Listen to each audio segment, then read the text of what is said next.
देखिए, मैयत के नाम से कुर्बानी करने का कोई अलग से सबूत तो नहीं है। यानी हमारे यहाँ क्या होता है कि बाप मर गया तो बेटा क्या करता है, बाप के नाम से अलग से एक जानवर खरीदता है और उसकी कुर्बानी करता है बाप के नाम से। इसका सबूत हमें किसी सही हदीस से कुर्बानी का गोश्त गैर मुस्लिम को देना कैसा है, दे सकते हैं। आपका कोई पड़ोसी है, ताल्लुकात वाला है या कोई गरीब गैर मुस्लिम है, दे सकते हैं। शर्त क्या है कि आपको अगर ये डर है कि ये गोश्त के नमाजी की कुर्बानी काबिल कबूल है या नहीं। हम ये तो नहीं कह सकते कि बेनमाजी की कुर्बानी कबूल नहीं होगी, लेकिन हाँ ये जरूर कहेंगे इस्लाम में नमाज का दर्जा ज्यादा है कुर्बानी का। उसके बाद कुर्बानी अगर आप नहीं करेंगे तो आपकी जन्नत खतरे में नहीं है, लेकिन नमाज नहीं पढ़ेंगे तो जन्नत खतरे में। मक्का में रहते हैं और बाप फलस्तीन में रहते हैं, इब्राहिम इस्लाम फलस्तीन में रहते हैं।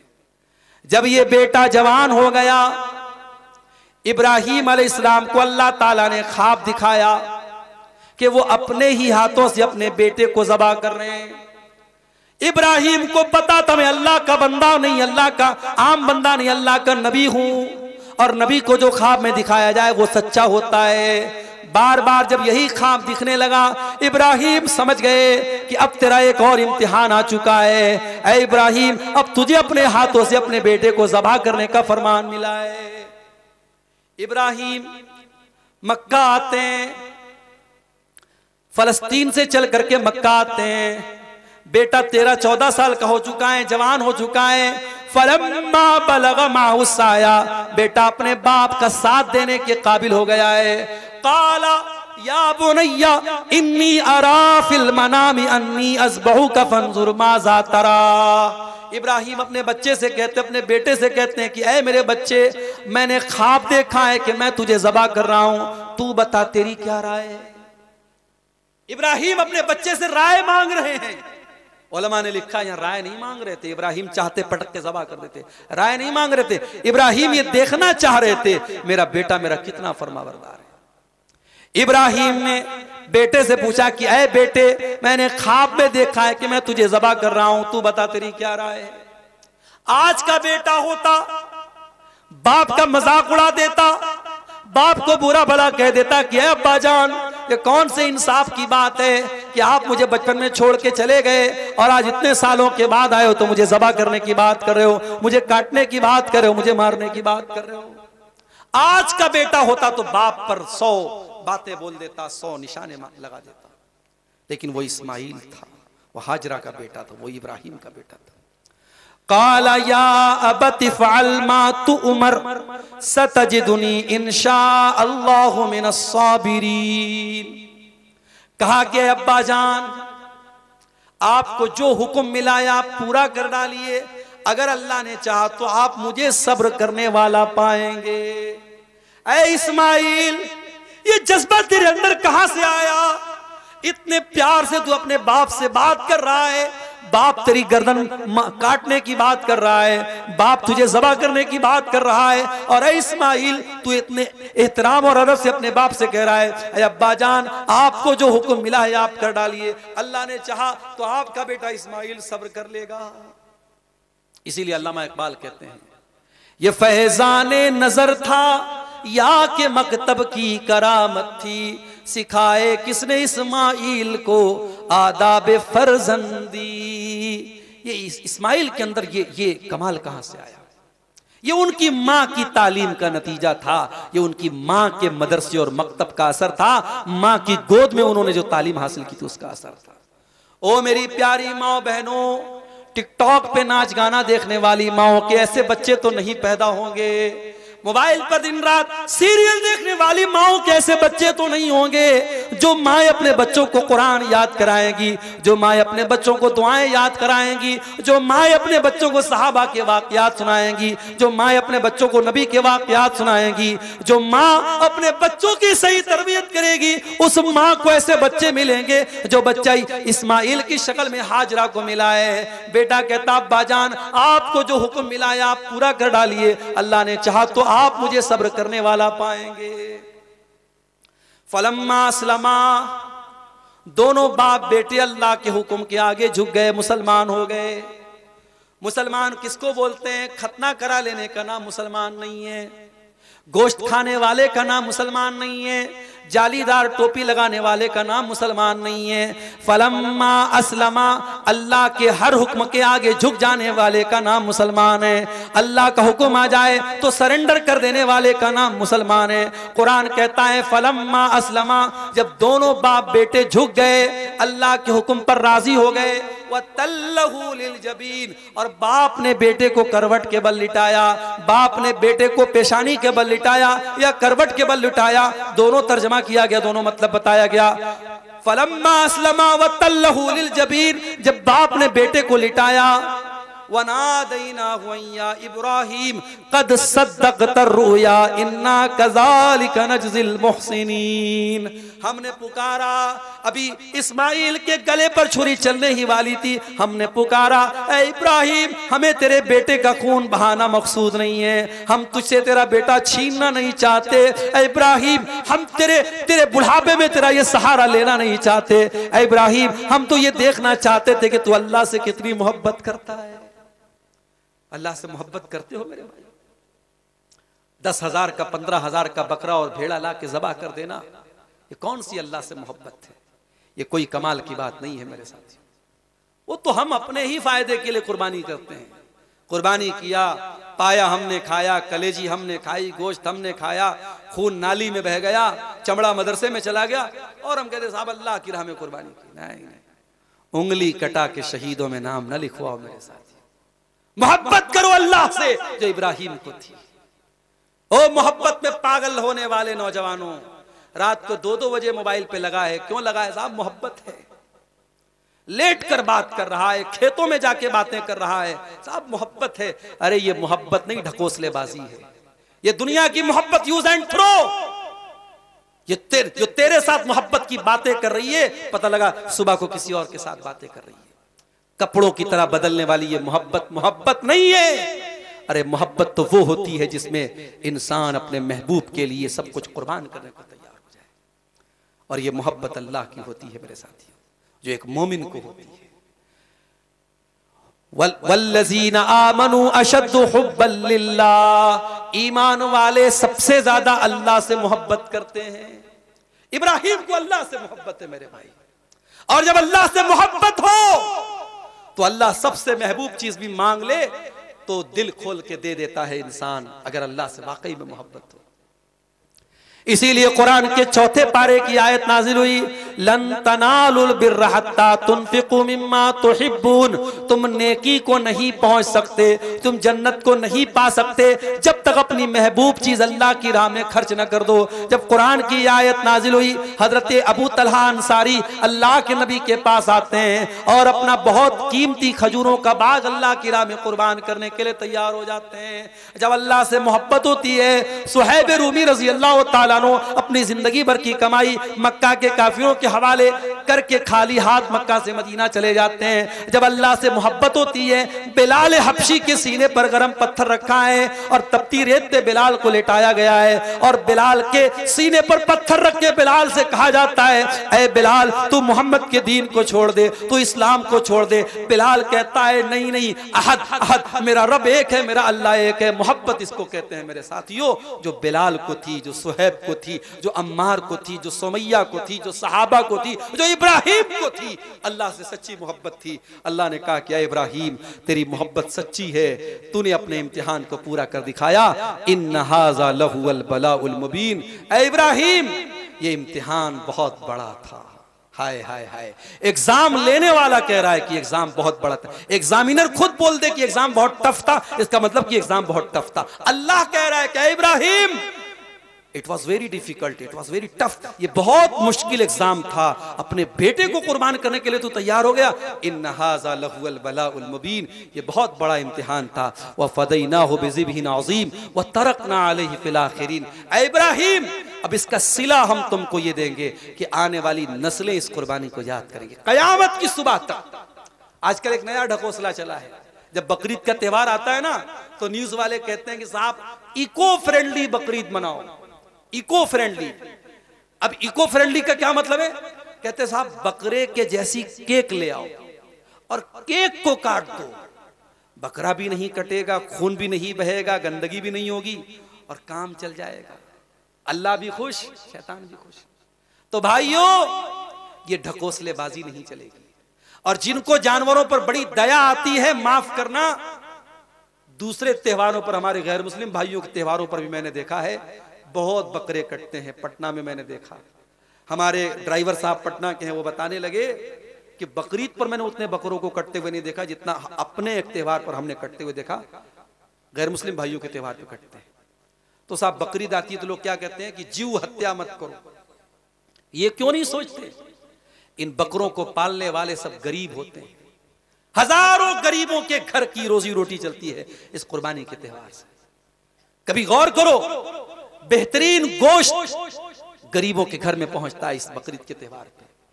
हजारों लोगों के घर में हफ्तों का राशन पानी का खाने का इंतजाम हो जाता है। फिर चमड़े की पूरी एक जो इंडस्ट्री है बकरीद के इस त्योहार की वजह से, वो इंडस्ट्री ग्रोथ करती है, उसको तरक्की होती है। और उसके बाद ये बकरी पालन करने वाले क्या सब मुसलमान है? नहीं, आप जाके देखिए, हमारे बनारस में बकरी बेचने वाले आते हैं, गोरखपुर से आते हैं, सुल्तानपुर से आते हैं, कहां से आते हैं, सब ज्यादातर गैर मुस्लिम होते हैं।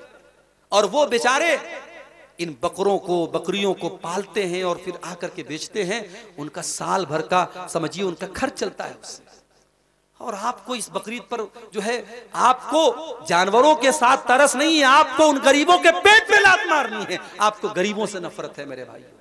इस मीडिया को और इस मीडिया के चाटुकारों को और इस मीडिया के चाहने वालों को गरीबों के पेट पे लात मारना है, गरीबों का घर गिराना है, गरीबों पर जुल्म करना है। मेरा दीन दीन रहमत है, मेरे नबी नबी रहमत है, मेरा कुरान किताब रहमत है। मेरे नबी ने, मेरी शरीयत ने जो भी त्योहार रखा है, उस त्योहार में दुनिया के लिए कोई परेशानी नहीं हो सकती। हाँ, मैं एक बात कहूंगा, सोना कोड़ वालों, आपसे भी कहूंगा, कुर्बानी करो तो सफाई का ख्याल रखो। जहां तहां आप जो गोश्त फेंक देते हैं और उसके कुर्बानी के जो अचौनी पचौनी और उसका जो पेट के अंदर का मटेरियल होता है वो इधर उधर फेंक देते हैं, ये गलत है। आपको गंदगी नहीं फैलाना है, आपका दीन पाकी का दीन है, आपके हर अमल में पाकी होनी चाहिए। कुर्बानी भी करे तो सफाई का खास ख्याल रखे, माहौल आपकी वजह से गंदा ना हो, इस बात का ख्याल रखें। अल्लाह ने कहा कि इस कुर्बानी को हमने आने वाली नस्लों तक बरकरार रखा। ये इब्राहिम अलैहिस्सलाम की कुर्बानी थी और ये उनकी जिंदगी की सबसे बड़ी कुर्बानी थी। एक आखिरी बात बयान करके बात खत्म करूंगा। इब्राहिम अलैहिस्सलाम बाद में बेटा तो बच गया, बेटा यही मक्का में रहता था, इब्राहिम फलस्तीन में रहते थे। बेटा बड़ा हो गया, बेटे की शादी हो गई। इब्राहिम अलैहिस्सलाम अपने बेटे से मिलने के लिए आए। जरा गौर से सुना, ये आखिरी वाक्य बता रहा हूं। इब्राहिम बेटे से मिलने के लिए आए, घर पहुंचे तो इस्माइल नहीं थे, काम से गए हुए थे, बहू थी घर पे। अब बहू जो थी वो पहचानती नहीं थी कि ये मेरे ससुर हैं। हजरत इब्राहिम ने हाल चाल पूछा। बहू ने समझा कि कोई अजनबी आदमी, अननोन पर्सन है। उसने कहा क्या बताऊं हाल चाल, बस गुजर रही है, गुजारा हो रहा है, बड़ी परेशानी है, बड़ी तकलीफ है। इब्राहिम इस्लाम समझ गए कि ये जो औरत है ये नाशुक्री है। नाशुक्री किसको बोलते हैं मेरी माँ बहनों? नाशुक्री उसको बोलते हैं कि शौहर बेचारा खटता है, पसीना बहाता है और बीवी की साड़ी लाता है, बीवी का कपड़ा लाता है, बीवी का जेवर लाता है, बड़े शौक और जज्बे से लाता है, और बीवी कहती है अच्छा नहीं लाया, ये कलर मुझको पसंद नहीं आया, डिजाइन मुझको। अरे अल्लाह की बंदी, ये सोच, तेरा शौहर तेरे लिए कुर्बानियां दे करके वो चीज लाया है, तुझे अच्छी ना भी लगे तो शौहर का दिल रखने के लिए बोल दे कि हाँ बहुत अच्छी है। नाशुक्री औरत की यही निशानी होती है। उसे सोने का पहाड़ भी मिल जाए तो वो मुतमईन होगी, नहीं होगी, सेटिस्फाइड नहीं होगी। इब्राहिम समझ गए ये औरत मेरी बहू बनने के काबिल नहीं है। कहा कि ऐ बेटी, तेरा शौहर आए तो उसे मेरा सलाम पहुंचा देना और कहना कि गय्यर अतबतबाबिक, अपने दरवाजे की चौखट बदल ले। इस्माइल आए शाम को, बीवी ने कहा कि एक बड़े मियाँ आए थे, बूढ़े साहब आए थे, हाल चाल पूछ रहे थे और उन्होंने आपको सलाम कहा है और कहा है कि दरवाजे की चौखट बदल दीजिए। इब्राहिम के आने की खबर इस्माइल को उनकी बीवी ने दी थी। बीवी को पता नहीं था मेरे ससुर थे। इस्माइल ने बाप की खुशबू महसूस कर ली, लबो लहजा महसूस कर लिया कि ये मेरा बाप ही हो सकता है। कहा कि तू पूरी बात बता, मेरे बाप ने क्या पूछा था, तूने क्या बताया था, पूरी बात बता दी इसने। कहा कि माफ करना मेरी बीवी, मेरे बाप ने मुझे हुक्म दिया है तुझे तलाक देने का, मैं तुझे तलाक देता हूं। इस्माइल ने बीवी को तलाक दे दिया। अब और आगे बढ़िए, अभी आपकी आंखें हैरत से फटी हैं और हमारी माए बहनें तो हो सकता है थोड़ा बहुत नाराज भी हो रही हो, अभी वाकया पूरा नहीं हुआ, थोड़ा सुनिएगा। तलाक दे दिया इस्माइल ने। अब यहां से यह मसला निकला कि ससुर बोले अगर बेटे को कि जा बीवी को तलाक दे दे, तो बेटे को तलाक दे देना चाहिए, बेटे को तलाक दे देना चाहिए। तो क्या हम ये मान लें कि अगर बहू ने खाने में नमक तेज कर दिया, मिर्च बढ़ा दी और चिकन उतना नहीं गल पाए जितना ससुर गलाना चाहता था, और ससुर ने बेटे से कहा जा तलाक दे दो, बेटा तलाक दे देगा, क्या इस हदीस से ये साबित हो रहा है? बुखारी की रिवायत है ये। अभी रुक जाइएगा, अभी वाकया पूरा सुन लीजिए। इस्माइल ने दूसरी शादी कर ली। कुछ दिनों के बाद इब्राहिम फिर आए अपने बेटे से मिलने के लिए, और इत्तेफाक से फिर इस मर्तबा भी मुलाकात नहीं हुई। अब ये नहीं समझ में आता कि इब्राहिम मिलने के लिए आए और बेटा घर पे नहीं, तो उन्होंने स्टे क्यों नहीं किया, वो रुके क्यों नहीं? हो सकता है कोई इमरजेंसी रही हो। बहरहाल वो मिले तो दूसरी बहू थी। इब्राहिम ने पूछा कि बेटा क्या हाल चाल? अब ये जो बीवी थी ये शुक्रगुजार थी, नेक थी, दीनदार थी। इसने कहा कि बहुत अच्छा, अल्लाह का शुक्र है, अल्लाह जिस हाल में रखे अल्लाह का बहुत शुक्र है। कहा कि बेटा तुम्हारा शौहर आए तो मेरा सलाम पहुंचा देना, और कहना कि दरवाजे की चौखट बहुत अच्छी है, इसको बरकरार रखना। शाम को इस्माइल आए, बीवी ने बताया कि एक साहब आए थे, आपकी हालचाल पूछ रहे थे, और उन्होंने कहा कि दरवाजे की चौखट को बदलना मत, दरवाजे की चौखट बहुत अच्छी है। इस्माइल ने कहा कि वो मेरे बाप थे, तुम्हारी तारीफ कर रहे थे और मुझे हुक्म दे रहे थे कि मैं तुमको अपने निकाह में बाकी रखूं। वाकया मैंने पूरा सुना। अब जरा गौर करके बताइए इस हदीस से क्या साबित हुआ? इस हदीस से यह साबित हुआ कि अगर बाप ये बोले बेटे से कि तू तलाक दे दे अपनी बीवी को, तो बेटे को तलाक दे देना चाहिए। एक और हदीस है, हजरत उमर रज़ी अल्लाह ताला ने अपने एक बेटों से कहा कि तू अपनी बीवी को तलाक दे दे। बेटा आकर के अल्लाह के नबी से पूछता है कि मेरा बाप मुझसे कह रहा है कि मैं अपनी बीवी को तलाक दे दूं, तो क्या मैं तलाक दे दूं? तो अल्लाह के नबी ने फरमाया कि हाँ, तुम्हारा बाप अगर बोल रहा है तो तुम तलाक दे दो। इन दोनों हदीसों से यह पता चला कि बाप का मकाम इतना बड़ा है कि बाप अगर बेटे को बोल दे कि बीवी को तलाक दे दे तो तलाक दे देना चाहिए। मगर रुक जाइएगा मेरे भाइयों, अभी मसला पूरा नहीं हुआ है। मसला यह है कि अगर बाप वाकई में इब्राहिम के जैसा बाप है और हजरत उमर के जैसा बाप है, दूर अंदेश है, दीनदार है, तकवा वाला है, और वाकई में दीन की बुनियाद पर, तकवा की बुनियाद पर, अकीदे की बुनियाद पर, तौहीद की बुनियाद पर यह बात बोल रहा है, तब तलाक दिया जाएगा। ये नहीं उसके पसंद का खाना नहीं बना तो तलाक दे दे, ये नहीं कि उसके कपड़े पर आयरन नहीं हुआ तो तलाक दे दे, ये नहीं कि उसका कपड़ा वॉशिंग मशीन में नहीं धुला गया तो तलाक दे दे। ऐसा नहीं होना चाहिए। तलाक की कोई माकूल वजह हो तो बेटा अपने बाप की बात मानेगा और तलाक दे देगा। और दूसरी बात यह पता चली कि औरत दरवाजे की चौखट है, दरवाजे की चौखट है। आपको घर में जाना है तो चौखट के बगैर आप घर में एंट्री नहीं कर सकते। अगर चौखट खराब है तो घर की एंट्री ही खराब हो जाएगी, घर में जाना ही मुश्किल हो जाएगा। पता ये चला कि औरत अगर बेदीन है, औरत अगर फासिको फाजिर है, औरत अगर खराब है तो पूरा घर खराब हो जाएगा। और तीसरी बात ये पता चली कि जरूरी नहीं कि बहू की फिक्र तभी हो जब बहू साथ में हो, बेटे की फिक्र तभी हो जब बेटा साथ में हो। बेटा आपसे दूर रहता है, आप सोनाकोड़ में रहते हैं, बेटा आपका आसाम में रहता है, बेटा दिल्ली में रहता है, बेटा मुंबई में रहता है, बहू भी वहीं रहती है, फैमिली में भी रहती है, मगर आप यहां पर भी बैठ करके अपने बहू और बेटे की फिक्र करें, उनकी चिंता करें, उनकी आखिरत के बारे में सोचें, उनकी दुनिया के बारे में सोचें। यह भी इस वाक़े से पता चला। इब्राहिम अलैहिस्सलाम की सीरत के ताल्लुक से ये चंद बातें आपके सामने रखी गई हैं। एक पर्ची आई है, इसमें 2 सवालात है, 2-3 सवालात हैं, जवाब देके हम बात खत्म करते हैं। मैयत के नाम से कुर्बानी कर सकते हैं या नहीं? देखिए, मैयत के नाम से कुर्बानी करने का कोई अलग से सबूत तो नहीं है। यानी हमारे यहाँ क्या होता है कि बाप मर गया तो बेटा क्या करता है, बाप के नाम से अलग से एक जानवर खरीदता है और उसकी कुर्बानी करता है बाप के नाम से। इसका सबूत हमें किसी सही हदीस से नहीं मिलता। अलबत्ता अल्लाह के प्यारे नबी जब कुर्बानी करते थे तो वो कुर्बानी आप जब दुआ पढ़ते थे तो अल्लाहुम्मा तक़ब्बल मिन्नी व मिन अहले बैती, अल्लाहुम्मा तक़ब्बल मिन मोहम्मद व आले मोहम्मद, ये दुआ पढ़ते थे कि ऐ अल्लाह इस कुर्बानी को मेरी तरफ से और मेरी पूरी आल की तरफ से कबूल फरमा। तो उलमा ने कहा कि आले मोहम्मद में अल्लाह के नबी की उम्मत में और आपकी आल में जिंदा मुर्दा सब शामिल हो गए। तो इससे ये समझ में आया कि आप जब कुर्बानी करें तो दिल में आप ये नियत कर लें कि ऐ अल्लाह इस कुर्बानी को मेरी तरफ से, मेरे घर वालों की तरफ से और मेरे मरहूम अब्बू की तरफ से, मेरी मरहूमा अम्मी की तरफ से कबूल फरमा। तो आप मरहूम को शामिल कर सकते हैं मैयत को, मैयत की तरफ से अलग से कुर्बानी का कोई सबूत नहीं मिलता है, इस बारे में कोई सही हदीस नहीं है। दूसरा सवाल है, कुर्बानी का गोश्त गैर मुस्लिम को देना कैसा है? दे सकते हैं। आपका कोई पड़ोसी है, ताल्लुकात वाला है या कोई गरीब गैर मुस्लिम है, दे सकते हैं। शर्त क्या है कि आपको अगर ये डर है कि ये गोश्त के साथ शराब पिए तो आप उसको मत दीजिए।